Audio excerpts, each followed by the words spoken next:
Speaker, I hesitate to break the consensus, but I do not support the motion, and I want to just briefly set out the reasons why.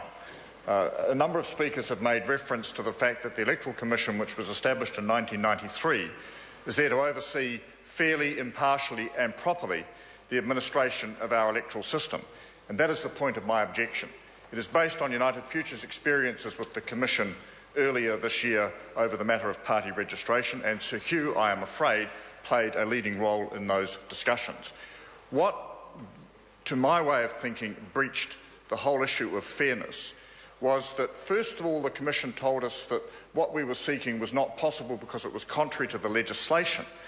It was, in fact, a matter of the Electoral Commission's own internal rules, not the legislation, and the Electoral Commission refused to alter its rules to allow for the electronic registration of party members, so we complied eventually through the old system, only to have the Electoral Commission that had told us it was not possible to have electronic registration change its rules to allow electronic registration less than a month after our process had been completed. Mr. Speaker, that action breaches fairness, that action breaches the swift and proper administration of the electoral system that we ought to expect. And I have to say with some sadness and due respect that Sir Hugh did not acquit himself well during that process.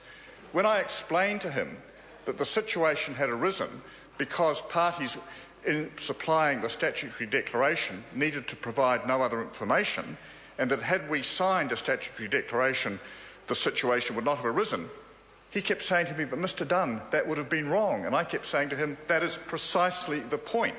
That is the absurdity of this exercise. But Mr Dunn, you could not have signed a false declaration." Of course, and we didn't. There was a complete incapacity, with due respect, sir, on his part, to actually understand the problem. And I think as we face electoral situations in the future, which will become complex because of the variety of parties that contest them, because of the new technologies that are available, and because of the pressures that we've seen even just as recently as the local authority elections in terms of what people expect by way of participation, it is important that the Electoral Commission be as nifty and as smart and up to date with reality as is possible. And I have no confidence that the combination of the current President of the Commission, sadly, because he has had a distinguished career, and a Chief Executive who seems to rely on the Nuremberg defence whenever challenged, I'm merely carrying out orders, does not give the public the confidence it's deserving. So, Mr Speaker, unfortunately I cannot support the motion. I think it is important in general that appointments of this nature enjoy unanimous parliamentary support, and I'm not going to be part of that today. I hope that the Commission does reflect upon its responsibilities and does act in future in a way that is commensurate with the high obligation that Parliament has placed upon it to fairly, properly and smartly administer our electoral law. Honourable Mary Ann Street. Thank you very much, Mr Speaker.